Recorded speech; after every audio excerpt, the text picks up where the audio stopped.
अस्सलाम वालेकुम। क्या हाल है सब जनाब सबका। अल्लाह ताला सबकी ज़िंदगी में बहुत बहुत खुशियाँ लेके आए। आजकल वेदर बदल चुका है काफ़ी हद तक, बल्कि बहुत ज़्यादा बदल चुका है। और बारिश आज सुबह की यहाँ पे भी हो रही है। मैं बारिश इसलिए नहीं दिखा रही कि सब जगहों पे हो रही है, और यहाँ पे भी सुबह 5 बजे की मतलब अंदाजे से मेरी हो रही है। क्योंकि घर अंदर से बंद है, बाहर से आवाज़ आती है तो पता चलता है थोड़ी बहुत, जब पंखे बंद करें यहाँ तो क्या वेदर है बाहर। तो बहुत सारी बातें हैं जिसको करने को दिल कर रहा था, जिसकी वजह से मैं समझती हूँ कि मैं सोशल मीडिया की तरफ आई थी।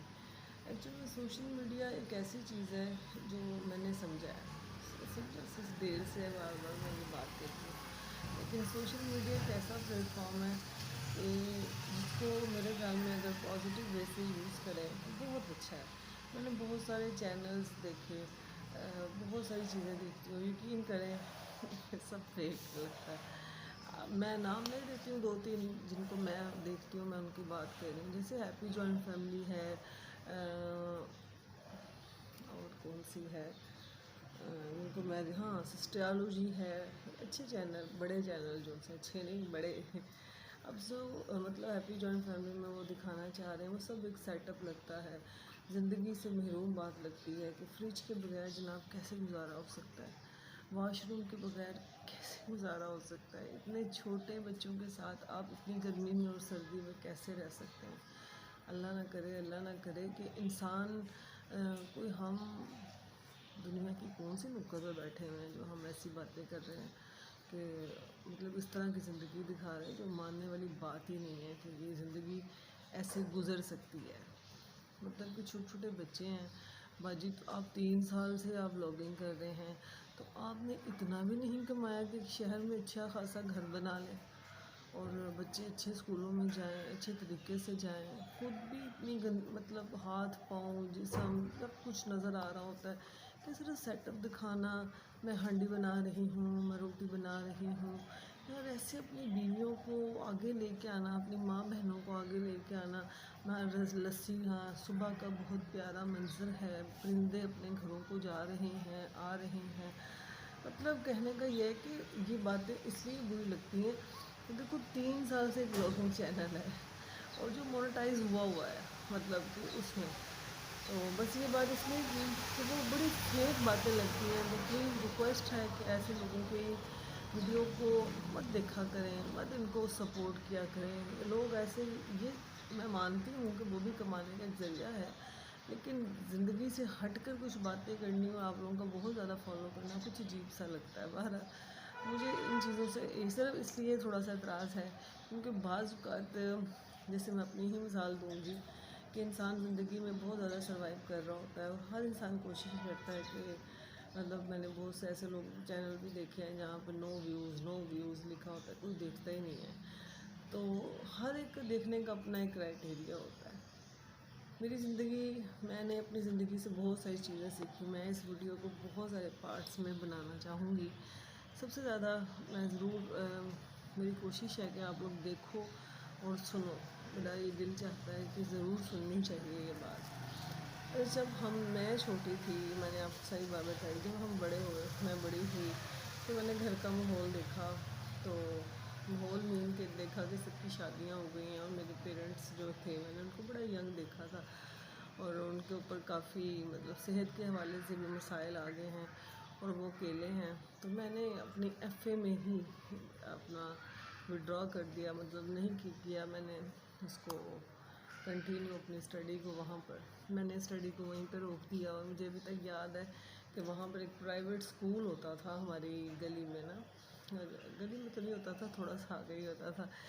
तो वहाँ पर मैंने मुझे अभी तक याद है 800 रुपया था शायद, इतना ही था। 800 या थोड़ा सा ज़्यादा होगा, मुझे कोई सही याद नहीं है, इतना ही था। तो वहाँ पे मैंने जॉब की और मैंने अपने पेरेंट्स की जहाँ तक हो सकता था सपोर्ट की। ये मैं वो नहीं, मैं ये मेरी वो चीज़ें हैं जिससे शायद ज़िंदगी में बहुत सारे लोग सीख सकेंगे। मुझे पूरी श्योरिटी है कि लोगों को इस चीज़ से बहुत सपोर्ट मिलेगी। मैंने अपनी सारी चीज़ें प्राइवेट कर दी इस वजह से कि इंसान की ज़िंदगी इतनी बिखरी हुई जनाब नहीं होती। जो ज़िंदगी रियल होती है वो रियल होती है। मैंने इसीलिए आज इस प्लेटफॉर्म को चूज़ करना चाहा। जब मैंने ज़िंदगी में पहली कुर्बानी दे दी कि अपनी स्टडी जो थी मैंने लीव इट कर दी। मैंने कहा कि नहीं, ये माँ बाप ज़्यादा अहम है, उनकी मेडिसिन ज़्यादा अहम है, क्योंकि उनकी तकलीफ़ को जो मैं महसूस कर रही थी ना, वो कोई नहीं कर सकता था। जो मैं देख रही थी वो कोई नहीं देख सकता था, क्योंकि मैं पास रहती थी, मैं उनके साथ रहती थी। अब जो बहन भाई या भाई वो लेने के लिए आए हैं, उनको क्या अंदाज़ा कि पेरेंट्स किस तकलीफ़ से गुजर रहे हैं। मैंने वहाँ से कुर्बानियाँ देनी शुरू कर दी। मुझे अभी तक याद आई, मेरी ज़िंदगी की पहली कुर्बानी थी, उसके बाद यहीं पर इसको ख़त्म करते हैं। और दूसरी कुर्बानी ये थी, ज़िंदगी का सबसे बड़ा जो स्टेप था, जिसके ऊपर बहुत तकलीफ़ होती है कभी कभी ज़िंदगी का, लेकिन आज तो दिल करता है कि नहीं यार, बता देना चाहिए ज़िंदगी में जो सच है। अच्छा, ज़िंदगी में दूसरी गलती और दूसरी कुर्बानी ये थी कि मैंने शादी के लिए हाँ कर दी जनाब। मैं थोड़ी सी, हाँ ऐसे हमारे घरों में नहीं होती कि बड़ी मुझे कोई प्रोटोकॉल दिया जाता था कि भी हाँ आप हाँ कर देगी तो तालियां बजणगियाँ तो पटाखे बजेंगे, ऐसा कोई सीन नहीं था। पेरेंट्स खुद ही चॉइस करते थे। सबके लिए ऐसी शादियाँ हुई थी। बहरहाल हम ऐसा कुछ मतलब सेटअप था कि मुझे जब वो सीन बड़ा एक ज़िंदगी में तंग करता है, कुछ चीज़ें ना आपके माइंड से जाती नहीं है। पता नहीं क्या बात है कि वो आपके माइंड से क्यों नहीं निकलती। मुझे अभी तक याद है कि जब मेरी शादी मतलब डिसाइड हो गई, हाँ, 2 या 3 फरवरी को मेरे पेरेंट्स जो थे या मुझे देखने आए, ये मेरे ससुराल वाले थे, लगा जन्नत दे, फोत हो चुके हैं आधे, जो देखने आए थे। उनको खैर मैं बहुत ही पसंद आ गई, और जो उनका टारगेट था उन्होंने अचीव कर लिया। उन्होंने पसंद आने का मतलब ये था कि उन्होंने कहा झटपट विआह कर दो मुंडे दा, बस कुड़ी दा, जो भी है जैसे भी है हमने फटाफट करना है। एक्चुअल में हमारे पेरेंट्स जो होते हैं ना, वो बहुत सादा होते हैं। जो मैंने इस ज़िंदगी से सीखा है, हमारे पेरेंट्स क्या, मुझे तो लगता है मैं खुद पर्सनली बहुत सादा हूँ। हमारे पेरेंट्स बहुत ज़्यादा सादा हैं। उनको ये अंदाज़ा ही नहीं होता कि इतनी जल्दी लोग रिश्ता क्यों कर रहे हैं, इतनी जल्दी सब कुछ क्यों हो रहा है। तो ये फर्स्ट पार्ट में बस इतना ही शेयर करूँगी। उसके बाद मैं नेक्स्ट, अगर आप लोग मुझे रिस्पॉन्स दोगे, यकीन करें मैं ज़रूर शेयर करूँगी। लेकिन मैं करना नहीं चाहती थी, मैं ऐसा लगता था कि नहीं करना चाहिए, लेकिन मुझे ऐसा लगता है कि क्यों नहीं करना चाहिए, अब कर देना चाहिए, शायद किसी का भला हो जाए। जो कर्ब और जो तकलीफ़ मैं सह रही हूँ, तो शायद वो कोई और भी सह सके, बर्दाश्त मतलब सोच सके। तो जब मैंने शादी के लिए हाँ कर दी, तो जिस इंसान से मेरी शादी डिसाइड हुई, वो इंसान ने उस वक्त नकाह पे 43 ईयर्स अपनी एज लिखवाई। उसकी पूरी फैमिली साथ थी, और बहुत सारी चीज़ें मेरे सामने खुल के आने शुरू हो गई। 43, और मैं अभी तक याद है 19 ईयर्स ओल्ड थी उस वक़्त। आप समझें कि एक पोती के एक दादे का ब्याह हो गया सी। ये शादी हुई जनाब, ये धमाका ऐसा था जो मेरी ज़िंदगी को हिला दिया, जिसने मेरी ज़िंदगी की बुनियादें हिला दी। क्योंकि मैं एक बहुत पढ़ी लिखी, बहुत सेंसिबल, टू मच सेंसिटिव, रिश्तों को निभाना, बर्दाश्त करना मेरे पास बहुत ज़्यादा आ गया था। हर वक्त हर चीज़ को मैं बर्दाश्त करती गई। बस मुझे लगता है मुझे इससे ज़्यादा शेयर नहीं हो सकेगा। मेरी ज़िंदगी में इतना बड़ा स्टेप, शादी जैसी चीज़, इस पे आप, मुझे लगता है शादी सिर्फ एक होती है, नहीं होती दूसरी शादियाँ, तीसरी चौथी, ये सब खज्जल ख़वारी है और कहने की बातें हैं। ज़िंदगी में जो डिसीजन होता है हमारे मैं तो ये कहूँगी मिडिल क्लास तबके में जो बात होती है, प्लीज़ रिक्वेस्ट है कि अपनी बेटियों को ऐसे मत ज़लील करवाएं। अल्लाह ताला मेरे माँ बाप को भी जन्नत दे। बहरहाल मेरे ऊपर इतना प्रेशर था कि कैसे इंसान के साथ मैंने अपनी ज़िंदगी गुजार दी। कभी आप पीछे जाएं 18-19 साल, और आज देखें तो अभी भी मुझे लगता है कि मैं 40 ईयर्स की भी नहीं हुई। तो आप सोचें कि मैंने एक ऐसी लाइफ गुजारी कि जिसके अंदर सब कुछ ही माइनस था, सब कुछ ही मेरी ज़िंदगी के ख़िलाफ़ था, सब कुछ मेरी ज़िंदगी के ऑपोजिट था।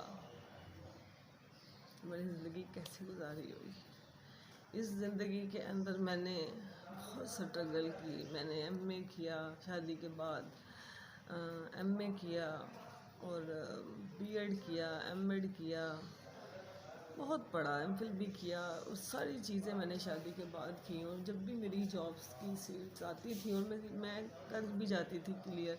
मुझे आज भी याद है कि जब वो सीट्स आई, वो नवाज शरीफ का दौर था, मेरे ख्याल में शहबाज शरीफ का दौर था, आई थिंक इन दोनों में से कोई दौर था। तो बड़ी सीट्स आती थी।